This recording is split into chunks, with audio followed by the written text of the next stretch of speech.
Well, it's good afternoon, everyone, now. Thank you for coming to the session today. So I'm going to be talking to you about unlocking the potential in your LinkedIn profile.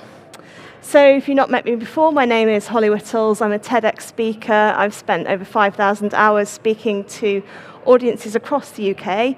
I've won a Digital Woman to Watch award. I was also given a certificate from the British Computer Society for my contributions to tech.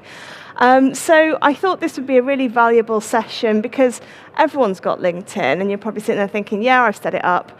But there's a couple of different tweaks that you can do to it to really get the most out of it. So this is about how you can unlock your profile and just make it really work for you. So you can either have the free version of LinkedIn, which is what a lot of people have, or if you're an MVP or if you've paid to upgrade, there's the premium version of it. To be honest, a lot of people can do everything that they need to do with the free version of LinkedIn. But there's plenty of opportunities to upgrade it, and you can try having the more premium version of it and see if you get any benefit from it. It depends what you're trying to do with LinkedIn, which we'll come on to shortly. But I just thought I'd start with a few facts and figures about LinkedIn. So there's currently 740 million users on there. And back in 2016, Microsoft paid $26.2 billion to buy LinkedIn. And they wanted it for data science, machine learning, to actually find out more about ourselves, what we're planning to do, to try and connect us with the right job opportunity, the right leads, the right potential. And there's over 600 million monthly users on there. So you can see it's a very active social platform. 45% of those users are using it constantly. And there's a lot of businesses being done on there. There are 55 million companies on LinkedIn that have created company pages with people there as employees. So over the past 2 years, the increase of traffic from LinkedIn has gone up by 158%. Throughout lockdown, people have been turning to LinkedIn to broadcast and to social what they've been doing on their networks. But a fun fact is an overused profile word is that we're all motivated. So I did a 1-week challenge on LinkedIn just before Christmas. And I deliberately let my engagement drop just to see what would happen. I stopped sending connection requests. I stopped really commenting and posting to get this graphic mainly. And you can see there was a massive spike when I restarted engaging again. And all I did to get that nearly 2,000% increase was 15 minutes a day, adding connections and posting updates. And I just did it on my phone. So you can see if you actually spend a little bit of time on LinkedIn, you can massively improve your profile and where it's getting seen. And you can see prior to me doing that, 49 people were looking at my post views. That suddenly shot up within a week to 428. If I kept timesing that up, you can see the potential in LinkedIn. But before we get into LinkedIn, just a tip. If you are going to start making changes to your profile, you might want to turn off notifications. Because if you suddenly start adding in loads of volunteer experience and changing your tagline and your headline and your profile picture, it automatically notifies your network that you've made a change. And it can sort of switch people off if they get too many updates from you saying you've been changing your profile. So you might want to switch that off while you're tweaking it. So first thing to think about is your headline. So what is your headline on LinkedIn? And if you don't change it, it will just say, I'm a data scientist at the company that you work at, I'm a machine learning expert. It'll just put your job title in, which is really kind of boring. It does say what you do, but there's so much more you could do with that field. And that headline field is actually the most optimized in the whole of LinkedIn. The algorithm looks at it when you're trying to come up into search results. They're looking at those keywords that you've put into that headline. So, for example, in there that I've put in that I'm a tech director, and then I've used fence posts, which you can get off your keyboard, to actually separate in and put in some keywords into that headline, because I want to come up under speaker and all the different things that I do in my business. So that's really optimized my headline. If I'd have left it, it just would have said director, Purple Frog Systems, which, yeah, I am that, but it's not very optimized. You can now also add in pronouns, so you can edit your profile, you can easily add those in, and you can also record your name. So if your surname's slightly unusual or your first name and people don't quite know how to pronounce it, you can see there's like a little audio thing next to my name, and that's where I've literally just recorded how to pronounce my name. So you can also encourage people to sign up to your update so it gets pushed to their feed. So there's actually a little bell on your profile. So you can say to people, sign up to receive my notifications, and that means that they're basically opting in to see everything that you absolutely do. But profile photos are an absolute must on LinkedIn. Profiles that have got a really good photo get a lot more engagement. So when you're uploading a profile picture, it shouldn't just be one of you having at a party with a load of beers or a photo of two people. It needs to be a clear photo of you in the center of the frame so people can look at it and go, oh, actually, yes, that is the person that I wanted to connect with. And similarly, a lot of people don't really take advantage of the top of the LinkedIn profile where you can actually have a landscape cover photo. So you want to use all these opportunities to sell yourself. If you work for a company, you can put your company information in there or the company logo. So this is all marketing opportunities for you. And one thing that a lot of people aren't aware of is that you can actually add extra sections to your profile. So you're probably aware that you can add in like your current job and where you're working. But if you're volunteering or if you're a part of a user group committee or if you're arranging things, you can actually click on the Add Profile section and you can add in what you're volunteering at. So I've clicked in and I've added that I'm a governor at a school. So this is something that I'm doing for free where I'm giving up my time.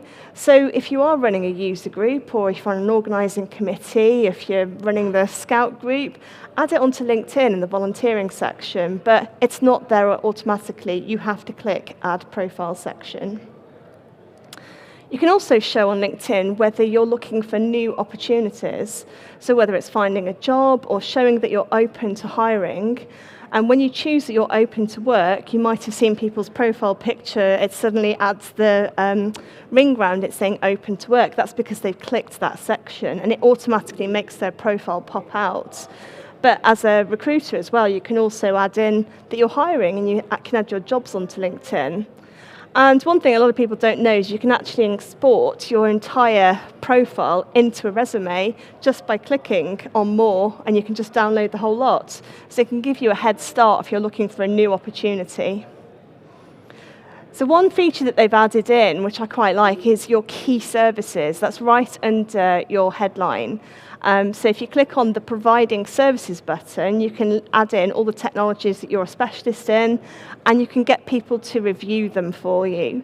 And it's a really good way of highlighting your key specialism straight away as soon as someone looks at your LinkedIn profile. You can also add in things like featured projects. So you can see here I've added in a couple of different things that I do. I wanted to highlight the fact that I'm a talker, I can do webinars, I can do conferences, I can run workshops, I can keynote at events, and I've basically added in loads of different featured projects. And again, that's right at the top of your LinkedIn profile. But they don't have to be just media. You can add in a post that you've written, you could add a link to a newsletter, an article, a link to a website. All of these are different featured things that you want to bring out about you, the person, the company, or whatever it is you want to highlight to your audience. So that's a really nice visual feature straight away on LinkedIn. And then it's very simply just a case of adding in your experience, the companies that you worked for, what position you were at. And when you're adding things, it will automatically add the latest one to the very top. But you might think, oh, no, I forgot to add that bit in. You can actually reorder all of the different job titles that you've added onto LinkedIn by clicking that hamburger icon and just dragging them around. So I had Froggerworks at the top, but actually I wanted Purple Frog to be at the top, so I just clicked on that icon, dragged it to the top. So you can keep tweaking your job descriptions as you add them. You can also add in things like your skills, and you can pick the top 3 skills that you want to really highlight as your key areas of expertise. And likewise, you can drag the order around of these. And one thing that I like that they've introduced are LinkedIn assessments.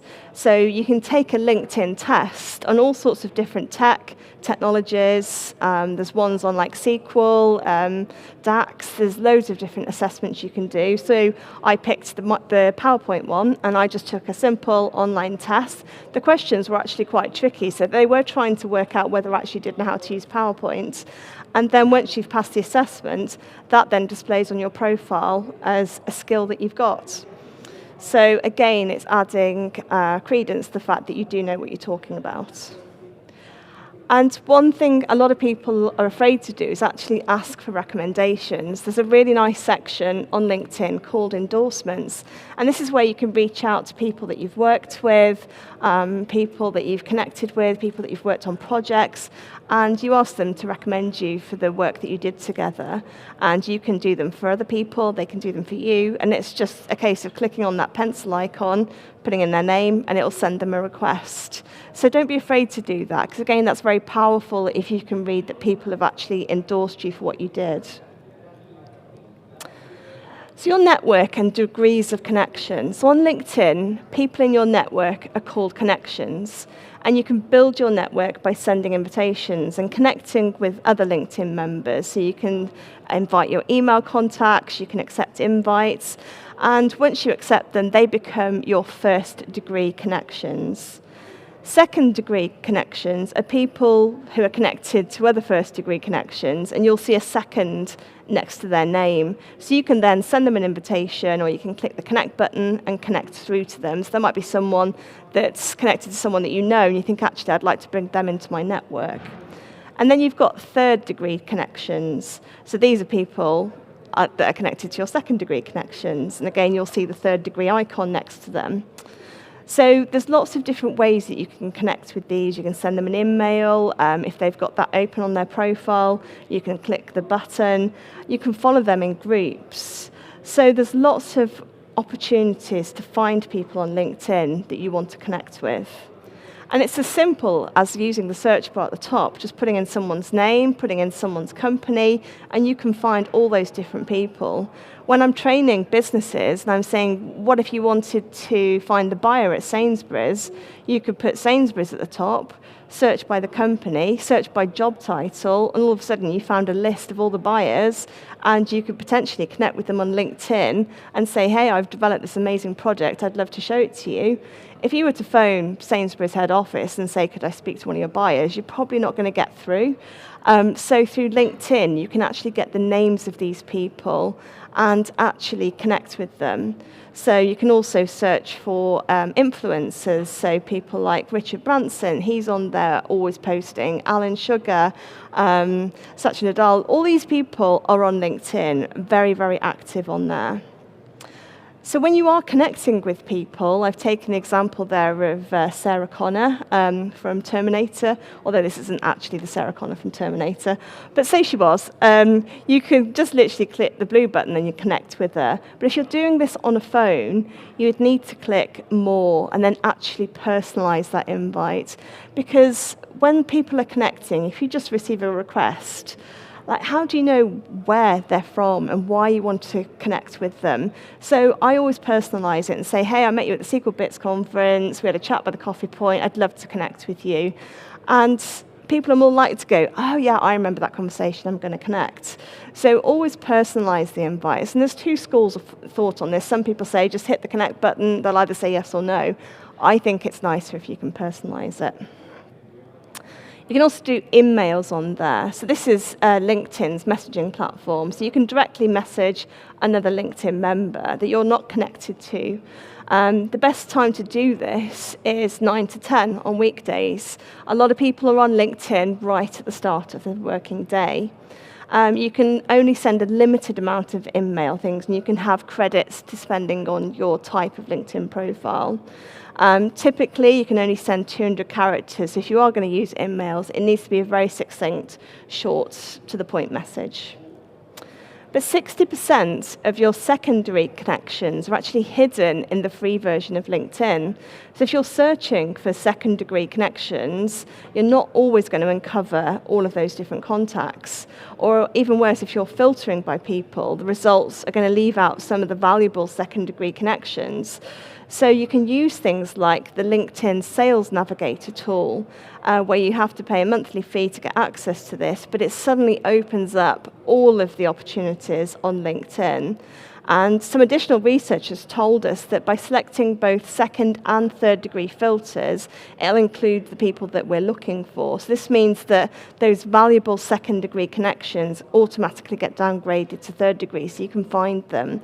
But I would recommend having a look at LinkedIn Sales Navigator if you do want to start using LinkedIn to sending messages to people. But again, with the proviso of I receive loads of messages and they're not always relevant. So if you are going to go down that path, you need to engage with them first. Don't just connect with people and then say, hey, right, I need to sell you something. Can we have a meeting? Can we have a coffee? It's just too much. You wouldn't go from 100 to 60 straight away. So you've got to really build that rapport, start commenting, start engaging before you even go with the hard sell. Also, when you're at events, there's an option if you've got Bluetooth enabled on your phone where you can easily find people that are linked in. If they happen to have the app open, you can actually connect with them. So quite often at conferences, you see people saying, right, let's all connect with each other, grab your phone and connect via Bluetooth. It's really good for networking meetings as well if you want to quickly network with everyone in the room.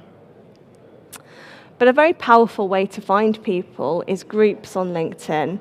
So if you click on the work icon at the top of your LinkedIn homepage, you can find groups that are available.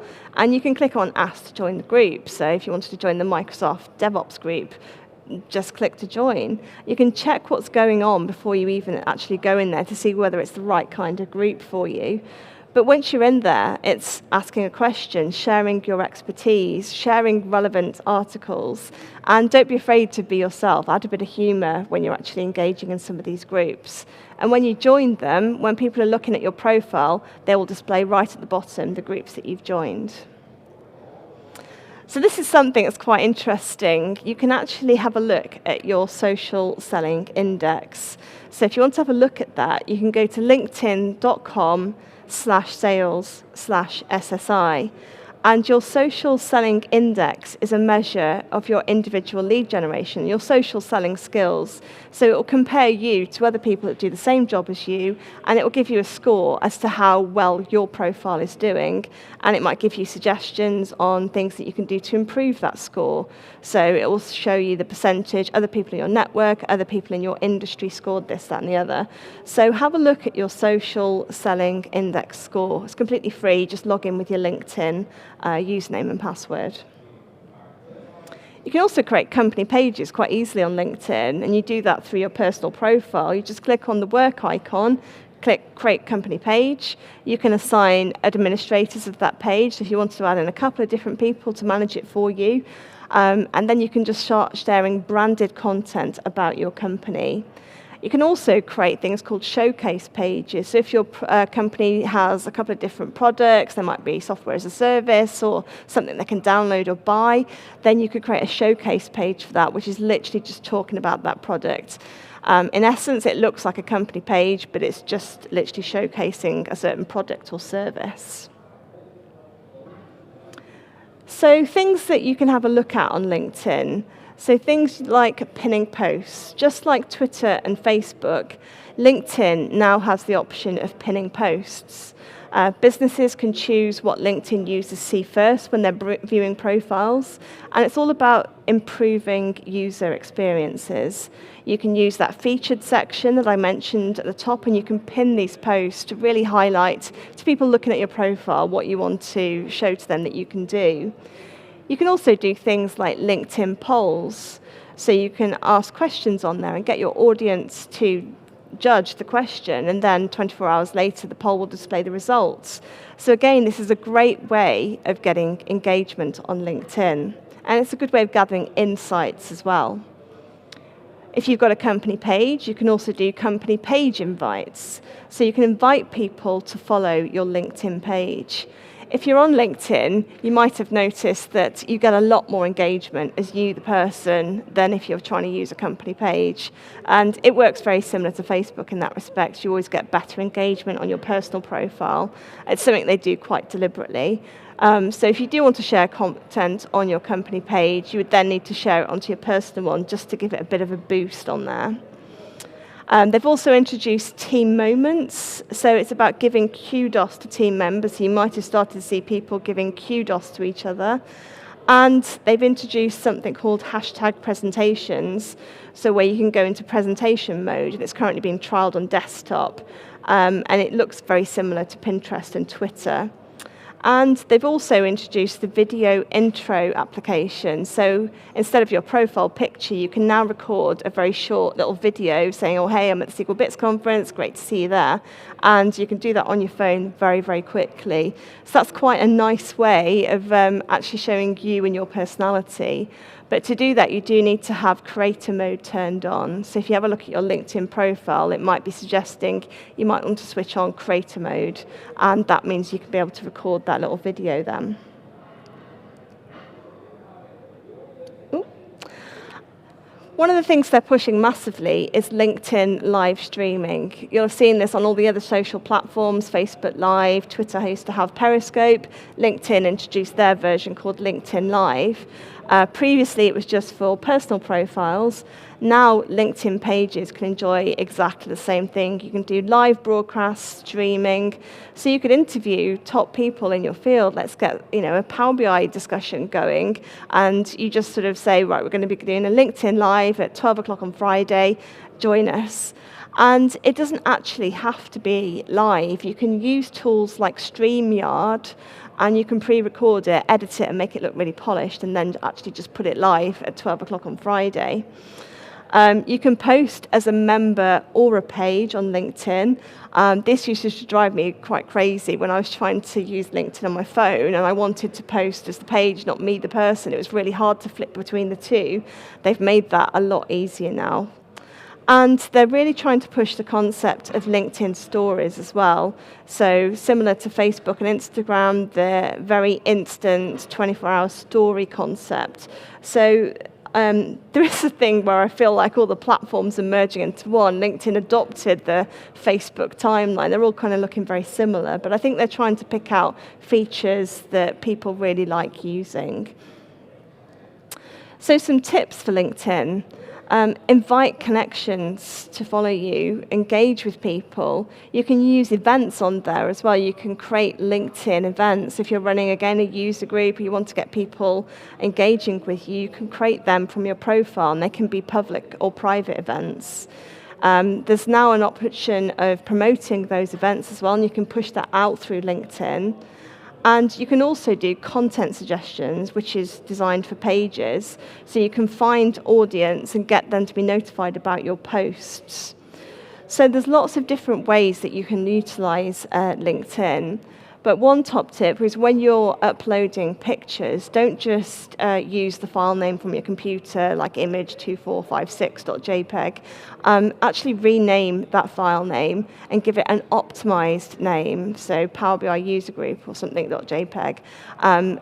The names of pictures get captured by search engines. So again, you might want to re-upload your profile picture, so hollywhittles.jpg. So then when search engines are looking at my profile, someone Googles Holly Whittles, it's going to find that in the image results. So anything you upload to LinkedIn, make sure you've optimized the file names of those images. But a lot of people say to me, well, when should I be on LinkedIn? When should I be posting? I've got a profile, but I'm not really using it. And the best times to post on LinkedIn is before the working day, at lunchtime, and at the end of the day. People are using LinkedIn as their morning newspaper.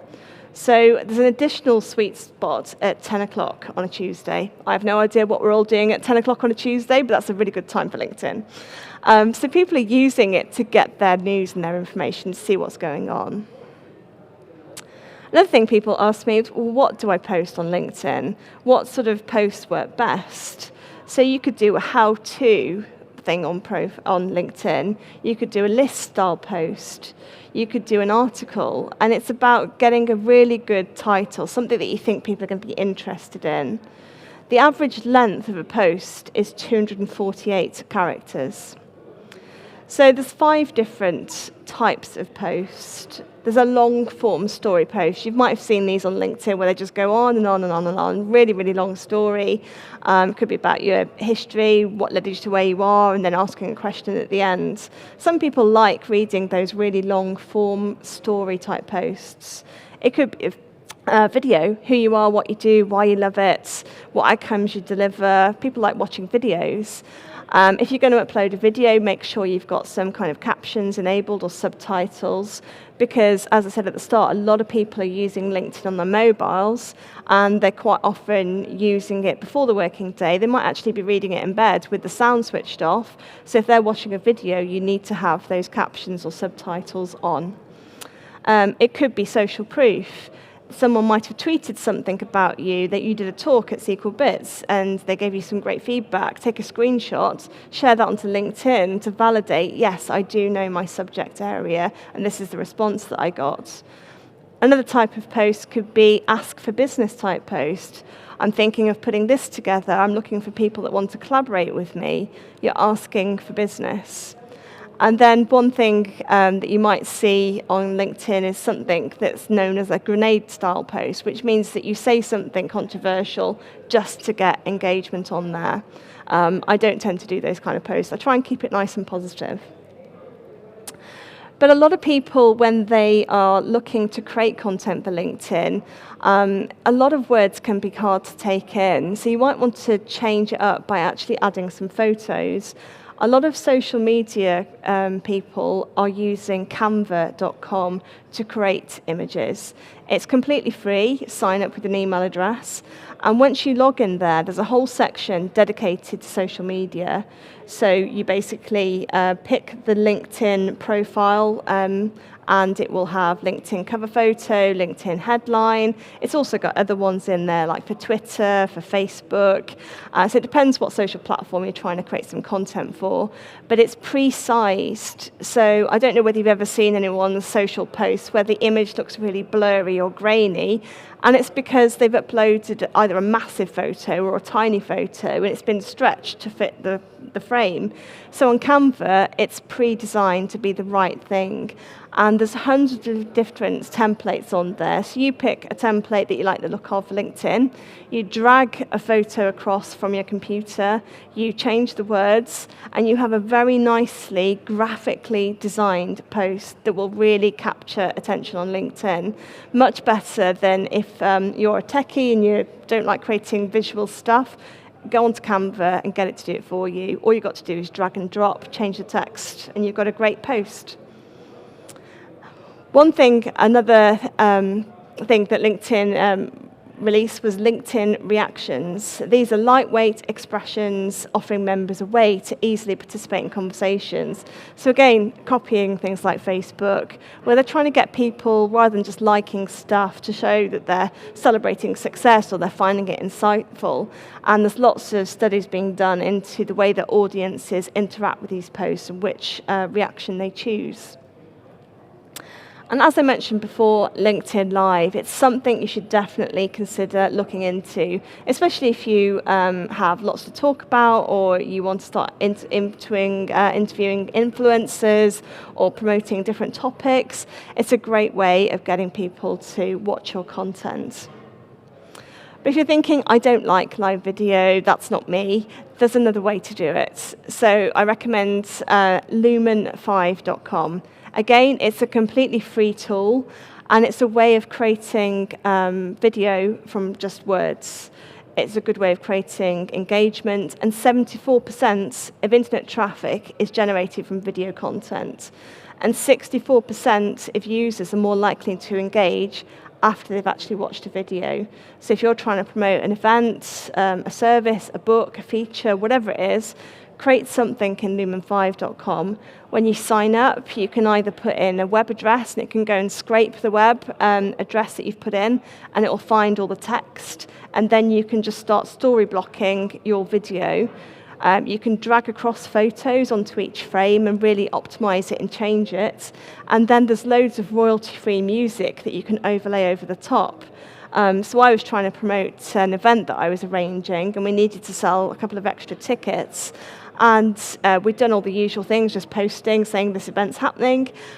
We created a Lumen 5 video. It took me about 10 minutes on my phone, and it sold those final few tickets just because I created a video of that event. So have a look at that. It's another really good free resource. And it uses an AI inside it, so there's an artificial intelligence. When the website's been scraped with all the text, it will try and suggest images that it thinks work with that. So again, it's trying to really help you generate content. But there's lots of different LinkedIn influencers that you can follow.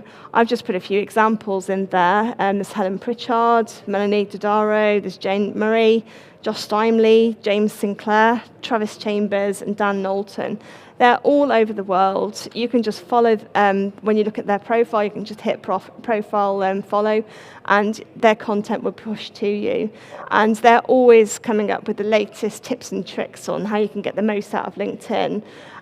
There's also something called SlideShare, where a lot of people historically used to upload all of their PowerPoints to. So if they'd done a talk, there's loads of free content on there. There's also a really great help section on LinkedIn. So again, anything that I've said today, you think, oh, I can't remember how to change that, it'll be on the help section. So loads of different ways that you can find inspiration for sprucing up your LinkedIn. So my top tips for using things like social media is before you get onto any of these platforms, whether it's LinkedIn, Facebook, Instagram, Twitter, whatever it is, you need to have goals for being on there. So why is it you want to be on that platform? And who is your audience? What is your message? What are you trying to get them to do? Is it that you want them to sign up to a newsletter? Is it that you want them to work with you? Are you trying to hire? What are you trying to do on that platform? And don't feel like you have to be on all of them. Just pick one and do it really well. I find LinkedIn brings me lots of different referrals and opportunities, especially in the tech arena. I think it's a really vibrant platform. But you need to plan time to do it. There's no point creating a LinkedIn account and then not looking at it for years and sort of saying, oh yeah, I'm on LinkedIn, I'm not doing anything with it. You have to show up. And that graph that I showed you at the start shows you just by a few minutes a day the kind of engagement that you can get. So you need to deliver consistently, consistent tone of voice, and be yourself on there. Don't try and be some other personality that's not you. It's okay to show a bit of humour. It's okay to show who you really are. But check out what influencers are doing. What are they posting? What hashtags are they using? Have a look at the social trends that are going, and spend time engaging with your audience. It's not just about selling. It's about meaningful interactions with people. And measure your results and analytics. As soon as you log on to LinkedIn, you get your personalized dashboard. It tells you who's looked at your profile, which posts performed the best. It gives you all of this data for absolutely free. So use that data to decide when is the best time to post, who is my audience, what messages are working the best. So I always like to use the model plan, do, review. So those are my top tips for LinkedIn. I hope you've enjoyed the session, and maybe you can make some changes to make your LinkedIn pop out and really work for you. So I'd be really grateful if you could leave some feedback for me. There is the QR code there. And SQL Bits are going to try and donate a sapling to National Trust. So they want to plant enough to be able to fill the area of a football pitch. And also every feedback form submitted are going to be entered into a draw. So it's also really nice as a speaker to know that you did enjoy the session. So please do that. But if anyone has got any questions, I think we have got a few more minutes. There's one behind you, I'll take first. Hi, thank you so much for this wonderful talk. This was fantastic. Oh, thank you. Just have a question for you. I attended your other session yesterday, and you were talking about social media and the negative impact that it can have on our mental health. Do you have any advice on dealing with kind of the negative impacts of LinkedIn? Because it is social media, right? Yeah. It's about mental health. Because sometimes I find myself feeling really overwhelmed by how amazingly well everyone is doing, and just seeing up their highlights. I know that's not their full life, but do you have any tips on handling that? Yeah, so the question is about handling your own mental health with these social platforms when you're seeing other people's content. It might maybe give you that FOMO, missing out, or feeling that you're not achieving. How do you manage the notifications that you're receiving? So one of the things I was talking about yesterday with these social media platforms is maybe turning off the notifications. So when you log onto your phone, rather than having all the red dots there and how many things, turn all that off and then just check LinkedIn when you're ready to. In terms of seeing other people's content and making it doubt yourself, there's always going to be an element of that, and that's kind of one of the downsides to social media, is that you can get hung up on what other people are doing. But I always sort of say to people, try and stay in your lane and focus on what you're trying to achieve, because you can actually waste a lot of time worrying about everyone else, and that stops you from actually moving forward with what you're trying to do. So you have to be really laser focused on, I'm going to do this today, and this is what I'm going to do, and it doesn't matter what everyone else is doing, I'm just going to keep going with that. And it's being kind to yourself. If you're feeling that you've checked LinkedIn and you're not feeling the best experience, or you're not ready, I would just switch it off and turn it off and put it down. So that's some things that I would do. Thank you. Did you have a question from online, or were you just waving at me? No. Okay, well, I'm going to be here for the rest of the conference, so you can always come and find me if you've got any other questions. But thank you very much for having me, SQL Bits. Enjoy your lunch.